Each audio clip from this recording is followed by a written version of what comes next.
18.com email ID पर भी अपने क्वेश्चंस भेज सकते हैं। फेसबुक ट्विटर पर ये शो लाइव जा रहा है, आप अपने क्वेश्चंस पोस्ट भी कर सकते हैं और अपने सवाल भेज सकते हैं, साथ ही शो देख भी सकते हैं इन प्लेटफॉर्म्स के थ्रू।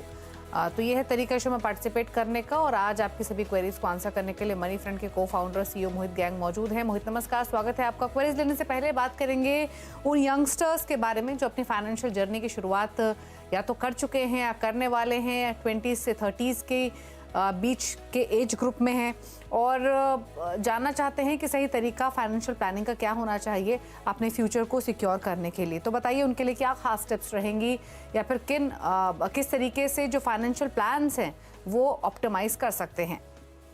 जी, बहुत बहुत शुक्रिया दीपाली जी। तो देखिए, ये जो जनरेशन है जिसे हम जेन जी भी बोलते हैं, ये 1997 के बाद जनरली जो बॉर्न हुए थे उन्हें हम जेन जी बोलते हैं।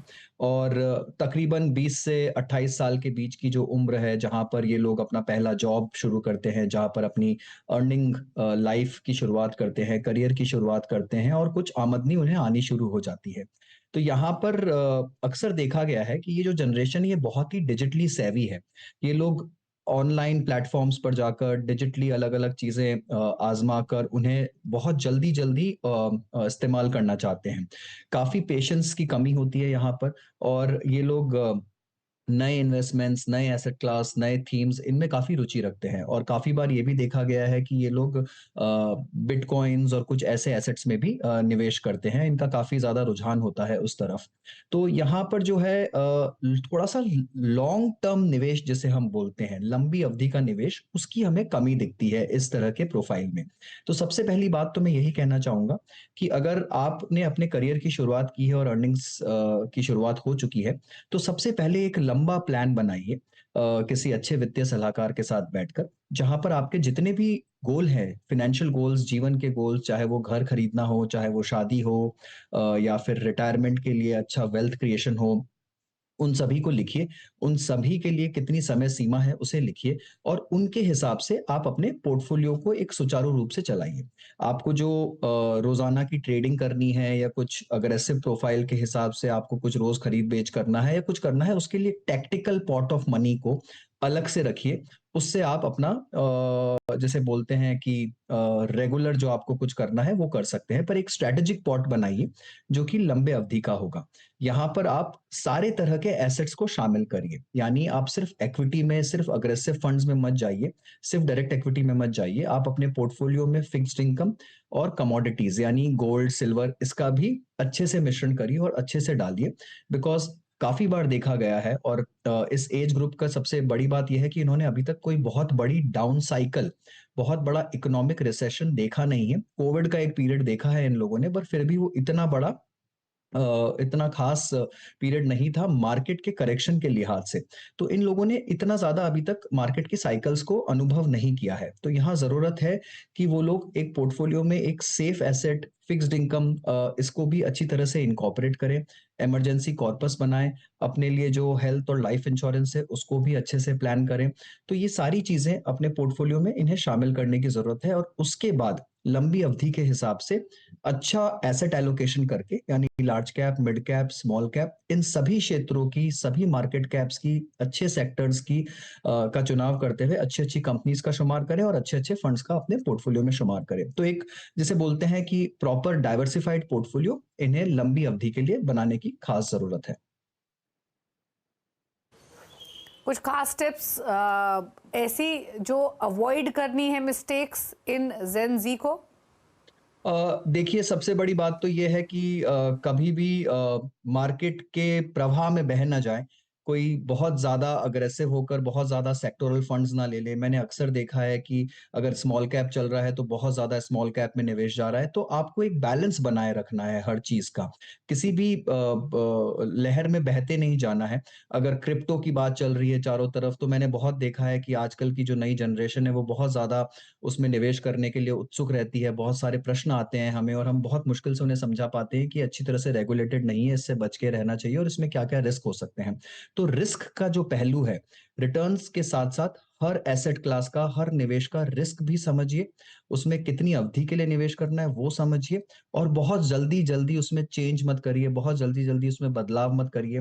पोर्टफोलियो को थोड़ा ठहराव दें, उसे लंबी अवधि के लिए प्लान करें ताकि उसे बार-बार छेड़छाड़ ना करनी पड़े और सारे एसेट क्लासेस को आप उसमें शामिल करें। ओके, चलिए, तो ये कुछ खास बातें आपको बताई गई हैं जेन जी के लिए, यंग इन्वेस्टर्स के लिए। इनको फॉलो कीजिए, मिस्टेक्स अवॉइड कीजिए जो मोहित ने आपको समझाई हैं।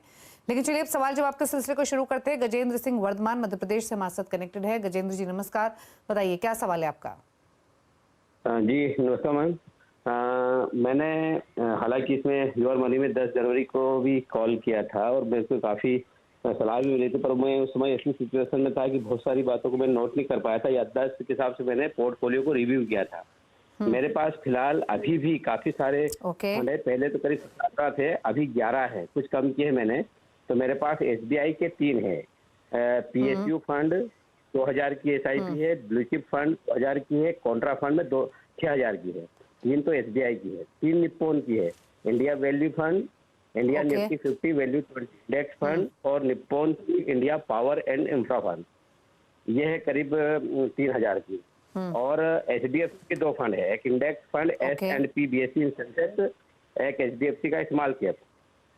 ये हैं दोनों मिला के 1500 रुपए। और क्वांट की स्मॉल कैप 3500, मोतीलाल ओसवाल का निफ्टी मिड कैप 1000 रुपए और पराग पारिक फ्लेक्सी कैप 1000 रुपए। ऐसे करके टोटल 11 फंड में 20,000 रुपए मंथली निवेश कर रहा हूँ। मुझे लग रहा है कि फंड काफी ज्यादा हो रहे हैं। अगर अच्छे हैं तो मुझे कोई दिक्कत नहीं, लेकिन अगर इसको रिव्यू करके कुछ कम वगैरह किए जा सकते हो तो प्लीज मुझे थोड़ा सा इस पे सलाह चाहिए थी। ओके, तो चलिए इन्होंने डिटेल्स तो बताई। 19,000 की इनकी एसआईपी चल रही है ऑलरेडी, 20,000 करनी है, 1,000 रुपये बढ़ाना है। फंड्स के नेम ही ऑलरेडी बता चुके हैं। तो बताइए क्या सजेशन रहेगा इनके पोर्टफोलियो के लिए? काफ़ी सारे फंड्स और क्या चेंजेस इनको करने हैं, प्लस लॉन्ग टर्म के हिसाब से पूरा पोर्टफोलियो कैसा दिख रहा है? जी। गजेंद्र सिंह जी, सबसे पहली बात तो ये कि मुझे ये नहीं पता कि आपका पिछला रिव्यू किस तरह से हुआ था और उसमें क्या बताया गया था। बट आपकी पोर्टफोलियो को देखते हुए मैं सबसे पहले आपको अपने पसंद की 7 स्कीम्स बता देता हूँ, जिसको आप अपने पोर्टफोलियो में एक अच्छे प्रपोर्शन में अगर शामिल करेंगे और उसके बाद मैं आपको अपना रीज़निंग देता हूँ। तो देखिए, मैं ये मानता हूँ कि 20,000 रुपए की आपकी जो एसआईपी है, आप उसे 2 हिस्सों में बाँटिए। 10,000 रुपए आपका जो है वो लार्ज कैप और फ्लेक्सी कैप में जाना चाहिए, जो कि एक पोर्टफोलियो को आपको संभाल के रखेगा, एक मॉडेस्ट ग्रोथ के साथ में स्टेबिलिटी प्रदान करेगा और बहुत ज़रूरी है किसी भी अच्छे पोर्टफोलियो में एक अच्छा लार्ज कैप प्रपोर्शन होना। तो यहाँ पर 10,000 रुपए के लिए आपके पास में 3 लार्ज कैप स्कीम्स हैं। HDFC index fund, Sensex plan, आप उसको बढ़ाइए, उसकी रकम को आप 5,000 तक ले जाइए।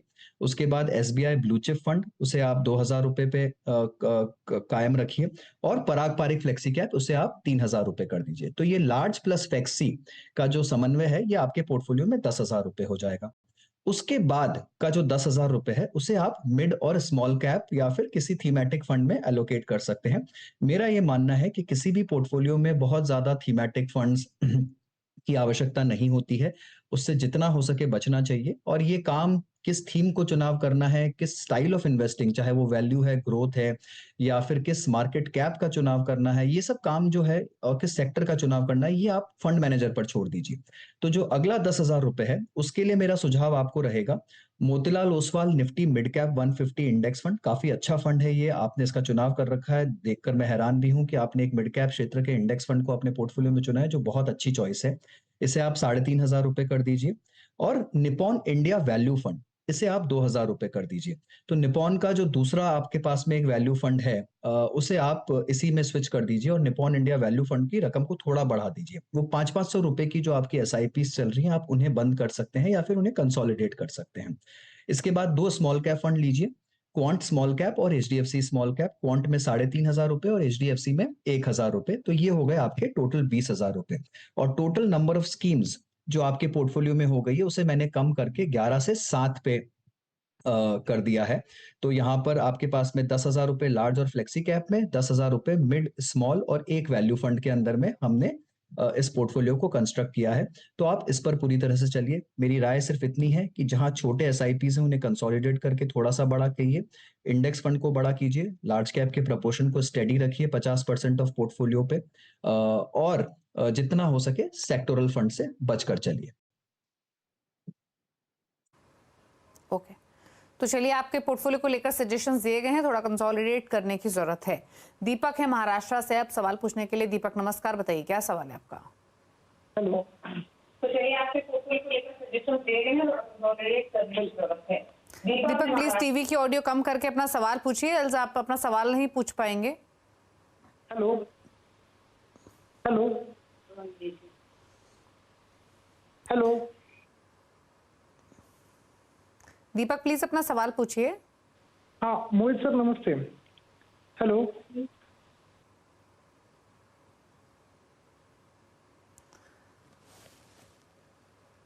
इनका सवाल ले लेते हैं, शायद ये टीवी के जरिए बातचीत कर रहे हैं इसीलिए ये रिप्लाई नहीं कर रहे हैं, पर इनका सवाल ले लेते हैं। 42 ईयर्स इनकी एज है, 16,000 पर मंथ की इनकी एसआईपी चल रही है और जो पोर्टफोलियो इनका है उसमें 20 लाख रुपए इकट्ठा कर चुके हैं। 15 साल में 5 करोड़ का टारगेट है। जानना चाहते हैं पोर्टफोलियो कैसा है। फंड्स में इनके बता दो, Canara Robeco blue chip equity, Aditya Birla frontline equity, HDFC mid cap opportunities, HDFC top 100, इन 4 फंड्स में 3000 ईच डाल रहे हैं। Sundaram mid cap, ELSS Prudential, ELSS ICC Prudential, ELSS tax में 2000 पर मंथ। तो ये इनका पोर्टफोलियो तो छोटा है, बट चॉइसेस ऑफ फंड कैसी है, प्लस 5 करोड़ का टारगेट 15 ईयर्स में कितना लाइकली है, कंसिडरिंग 20 लाख का ऑलरेडी एक्यूमुलेशन हो चुका है। दीपक जी नमस्कार। देखिए आपका पोर्टफोलियो काफ़ी अच्छा है। इसमें ज़्यादा परिवर्तन की या बहुत ज़्यादा उतार चढ़ाव की कोई गुंजाइश मुझे नहीं दिख रही है फिलहाल के लिए। हालांकि आपका जो लक्ष्य है दीपक जी वो बहुत मुझे लगता है कि आपने काफ़ी अग्रेसिव लक्ष्य रखा है। तो मैं एक बार आपको फिर से थोड़ा सा इसका जो गणित है वो बता देता हूँ कि जो आपके करंट इन्वेस्टमेंट है 20 लाख रुपए के, वो बढ़कर करीब 1 करोड़ के आसपास, 1 करोड़ 9 लाख के आसपास पहुंच जाएंगे। और जो आपकी मंथली एसआईपी की रकम है 16,000 रुपए की, उससे आप एक 80 लाख रुपए तक का पोर्टफोलियो जमा कर पाएंगे अगले 15 साल के अंदर में। यहाँ पर मैंने 12% की दर का अजम्पशन लिया है कि मार्केट से आपको 12% सालाना रिटर्न छूटेगा। तो ये दोनों मिला लें अगर, तो करीब करीब 1.92 करोड़ के आसपास की रकम आपकी जमा होगी अगले 15 साल में। अब आपका जो लक्ष्य है दीपक जी वो है 5 करोड़ का।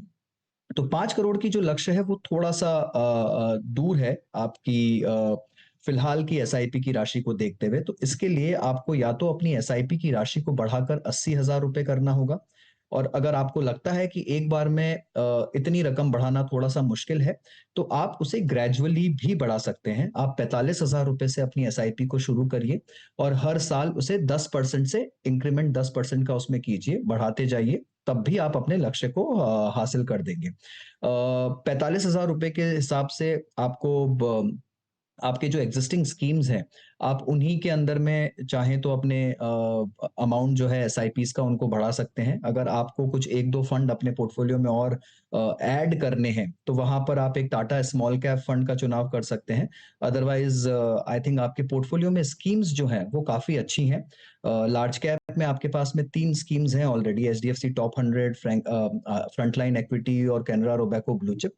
तो यहाँ पर 3 स्कीम्स एक्टिव लार्ज कैप में अमूमन जरूरत नहीं होती है किसी पोर्टफोलियो में, बट किसी भी स्कीम में कोई खराबी नहीं है। आप चाहे तो इन्हें कंटिन्यू कर सकते हैं और चाहे तो इसे थोड़ा सा कंसोलिडेट भी कर सकते हैं, 3 से 2 स्कीम की तरफ भी जा सकते हैं। बट अदरवाइज आई थिंक आपका पोर्टफोलियो अच्छा है, आपको जरूरत है अपने सिप की रकम को बढ़ाने की। ओके, तो ये राय दी गई है आपके पोर्टफोलियो को लेकर। एसआईपी अमाउंट आपको इंक्रीज करना पड़ेगा। बाकी आपका पोर्टफोलियो सही है और इसी पोर्टफोलियो के साथ जाते हैं तो 2 करोड़ के आसपास का एक्यूमुलेशन आप कर पाएंगे। रुक रहे हैं इसी के साथ एक ब्रेक के लिए। ब्रेक के उस पर कुछ और क्वेश्चंस को लेंगे। आप देखते रहिए योर मनी।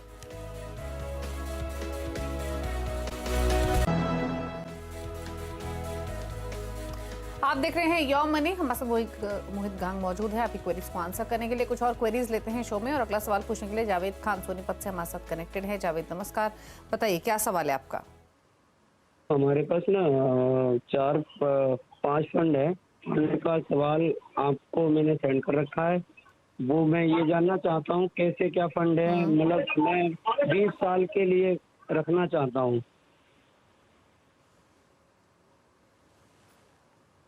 ओके, 20 साल के लिए रखना चाहते हैं और ये जो फंड्स आपने शेयर किए हैं यही हैं जिसमें Nippon India small cap, HDFC mid cap, HDFC small cap, Motilal Oswal mid cap और एसबीआई कॉन्ट्रा शामिल है, करेक्ट?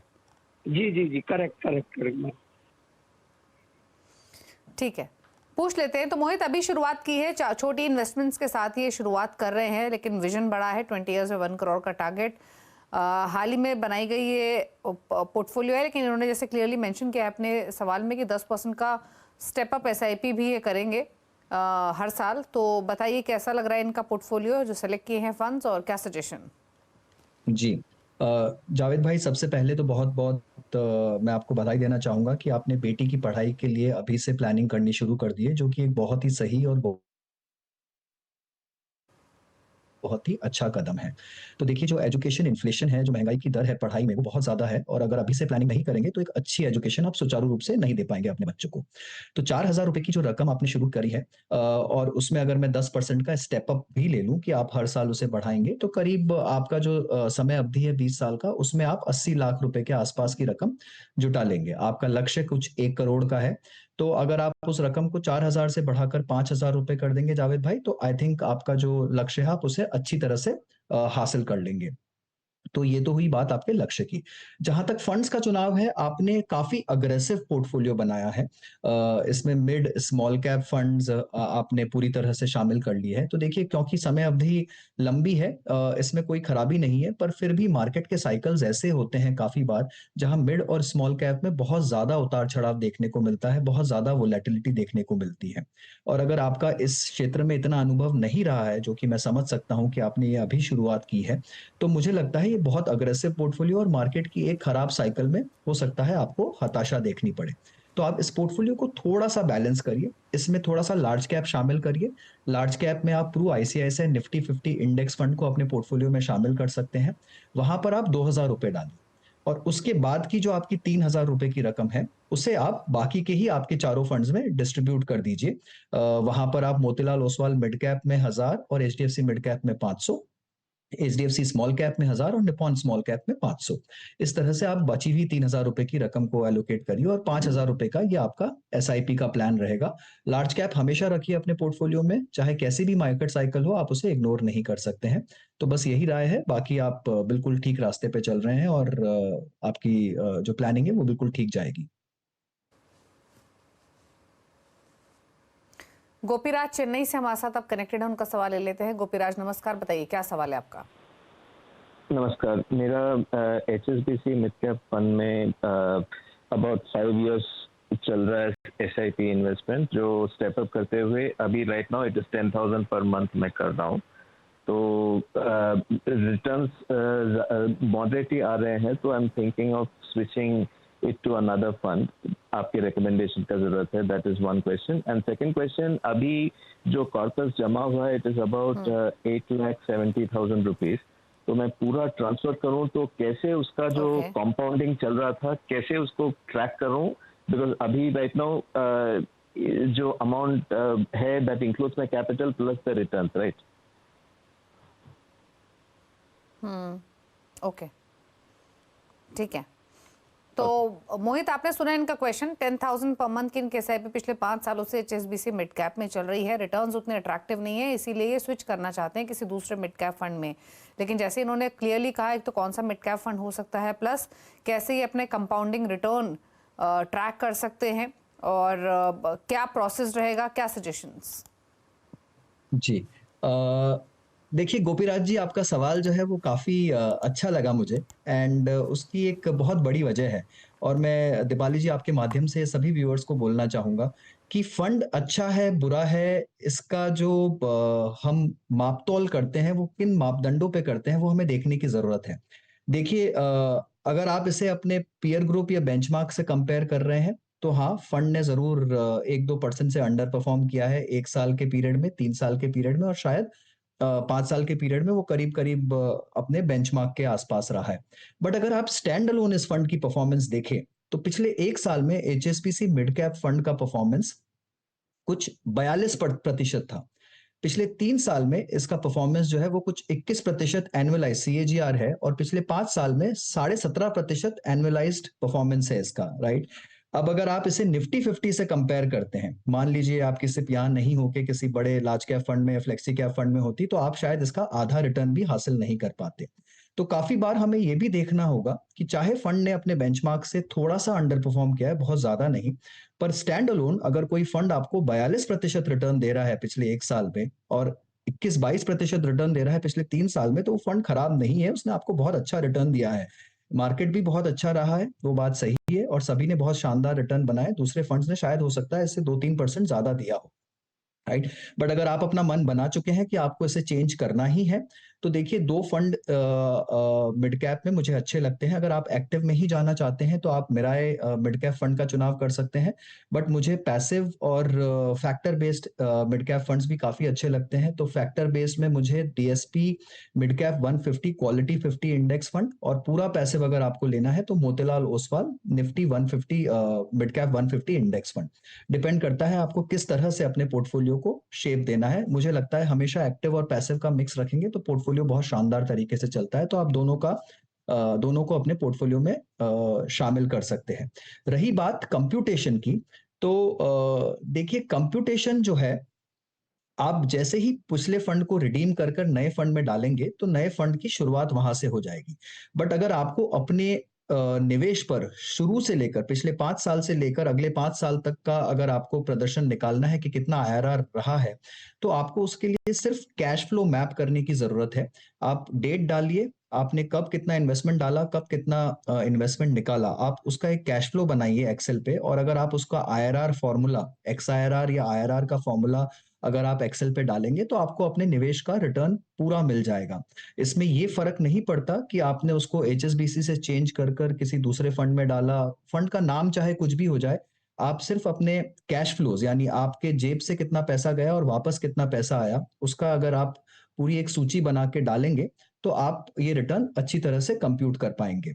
और नहीं, इसका आसान तरीका अगर आपको चाहिए तो पिछला फंड और जो नया फंड है, आप दोनों के आईआरआर लीजिए। आप एक वेटेड एवरेज तरीके से भी उनको देखने की कोशिश करेंगे कभी भी फ्यूचर में, तो आपको एक अनुमान लग जाएगा कि कितना आपका रिटर्न आया है।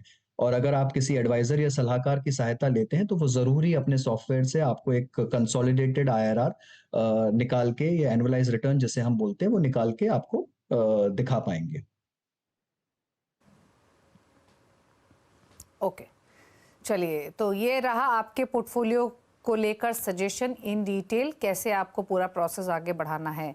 थैंक यू मोहित, शो में आने के लिए और अपने व्यूज़ देने के लिए। जाते जाते आपको अपनी स्क्रीन पर मोहित के टॉप 4 फंड्स पे दिखाई देंगे, वो आप नोट कर लीजिए। अगर आप मोहित की चॉइस के हिसाब से अपना पोर्टफोलियो क्रिएट करना चाहते हैं with a longer term vision, तो इन फंड्स के साथ आप निवेश की शुरुआत कर सकते हैं। ICC Prudential Nifty 50 index fund, Parag Parikh flexi cap, Edelweiss mid cap, Tata small cap. इसी के साथ इस शो में तो इतना ही। ब्रेक के उस पर भी खबरें जारी हैं। नमस्कार।